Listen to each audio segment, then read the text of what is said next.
So you are going to buy a house. That is awesome. This is a very exciting time. So let's get started. Hi, I'm George Poporad with eXp Realty. And in this video, we're going to navigate through the intricate steps of the home buying process, demystifying each stage in order to empower you with the knowledge for a confident and successful experience. Whether you're a first-time home buyer or a seasoned homeowner, understanding these crucial steps will help you make informed decisions and turn your dreams of homeownership into a reality. So let's get started. There are a lot of steps, a lot of moving parts, and a lot of people when it comes to buying a home. But the first step to buying a home is talking to a lender. I know it's not exciting or glamorous, but it is absolutely necessary unless you plan to buy a home with cash. Now, you can talk to your favorite real estate agent first, but before you can really get started in the process, you need to talk to a lender. Why? Because before we can find you a home to buy, we need to find out how you're going to buy it, what type of financing you will be using, how much you can spend, and how much you need for a down payment and closing costs. You can shop around for a lender just like anything else, because different lenders will have different rates, different loan programs, and different fees. So make sure you find someone who you are comfortable with. Figure out what your comfortable monthly payment is. Your lender can use this to estimate a realistic price range that you can afford,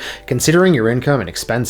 Once we know your comfortable maximum budget, notice I didn't just say maximum budget. You will probably have a lot more buying power than you think, but odds are you will not want to go up to that very top end of what you can afford and end up stretching yourself too thin every month. Now, once you have your budget in mind, then you can start thinking about your down payment. Don't let the 20% down payment myth scare you. Many lenders and loan programs do allow for lower down payments. Your lender can guide you through your options. If you can afford 20% down, great, but you don't need to have 20% to buy a home. Closing costs are the other big out-of-pocket expense you'll need to factor in when buying a home, and your lender should be able to give you a good estimate of those as well. Once you've chosen a lender, make sure you get them all the paperwork that they ask for as soon as possible so they can issue your pre-approval. So you've got your pre-approval letter in hand, now comes the fun part. Looking for that ideal home is exciting, but there are some things you need to do first. Number one, consider the location. Think about your priorities and what's important to you. Do you want to be near your job? Do you want to be near restaurants and coffee shops or bars? Do you need to factor in school districts?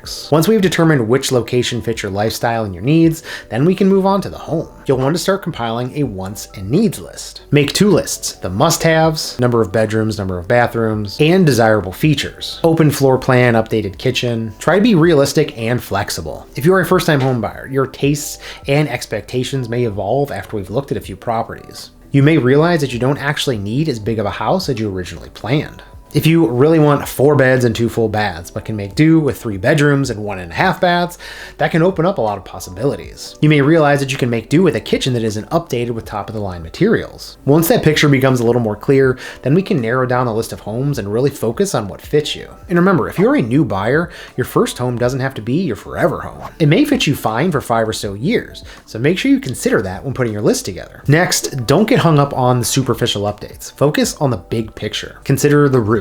Is it in good condition? The windows. Are they energy efficient and secure? Electrical and HVAC systems. Are they up to date and functioning properly? Basement and foundation. Are there any cracks or leaks? These major components can lead to really costly repairs if neglected. Paint is easily changed, so focusing on the layout, the space, and potential is much more important. Ignore the trendy finishes and focus on the bones of the home. These are all the things I try to pay really close attention to when looking at a home, because these are the areas that can cost you a lot of money if there are potential issues. So you have gotten pre-approved. You've narrowed down your area, you've compiled your wants and needs list, and you have really narrowed down your focus. Now you think you found the right home, so now it's time to write the offer. So what goes into an offer? Short answer, a lot. But I'm just going to cover some of the more important aspects of the purchase agreement. We've got your pre-approval, so that's set. Hopefully you've also determined how much you have for a down payment and closing costs. So now the most important part of the offer is the purchase price. This is pretty self-explanatory. What are you willing to pay for the house? As your real estate agent, it is my job to give you all the information that you need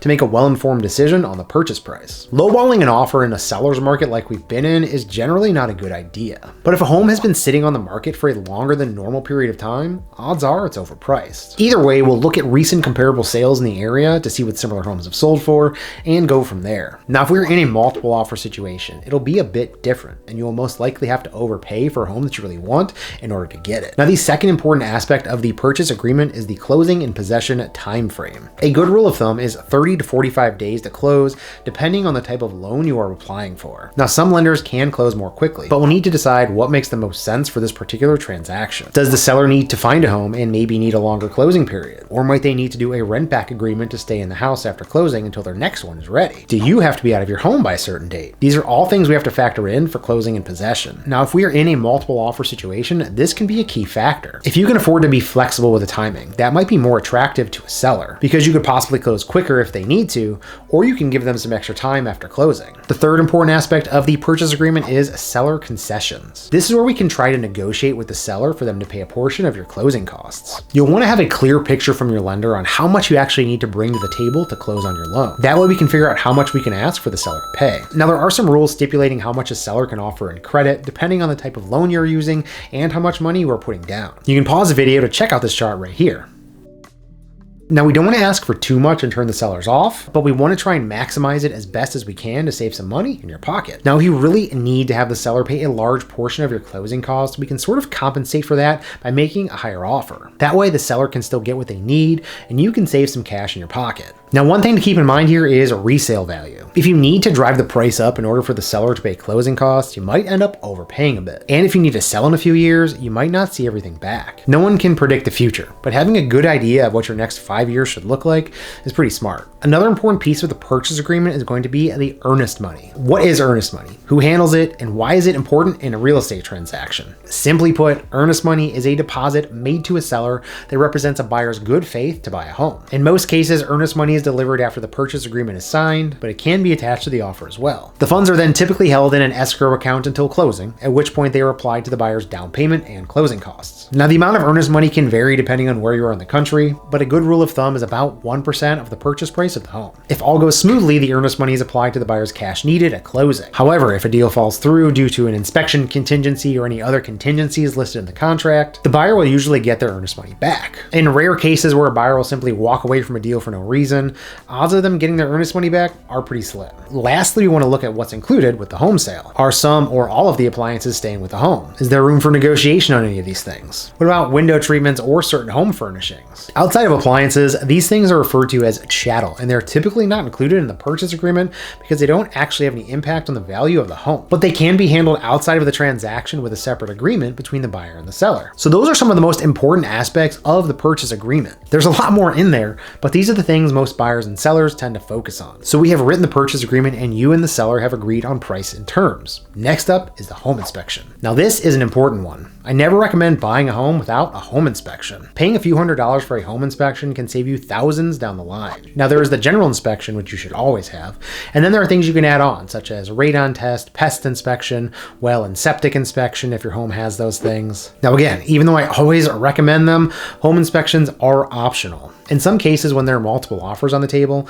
some buyers will opt out of the home inspection and hope that there are no major issues. The inspections will typically take place shortly after the home is under contract, and a general home inspection will typically take 2 to 4 hours depending on the size and components of the home. Home inspectors will typically look at everything from the roof to the foundation, but they can only inspect what they can see. So they won't be opening up walls or anything like that. After the inspection, you'll get a good idea of the condition of the roof, the exterior of the home, the interior of the home, the electrical, the plumbing, the HVAC, and the basement and foundation. After the inspection, you will receive a written report. Now, there will be a lot of things on this report because it is the inspector's job to take note of all potential problems and issues that they can find. So when you look at your inspection report, there will be a lot to digest. But the important thing to remember is that many of these issues are fairly common, especially in older homes. So the things that we should focus on are any major mechanical or structural issues, and any safety or health concerns. How old is the roof? Is it in good condition? What about the HVAC system, the hot water tank, the electrical? How is the foundation? Is there any major cracking or settling or water seepage? Keep in mind, this is just a general home inspection. So if the inspector thinks there is a problem with the furnace or the foundation, they will recommend that you have a dedicated expert come out and evaluate.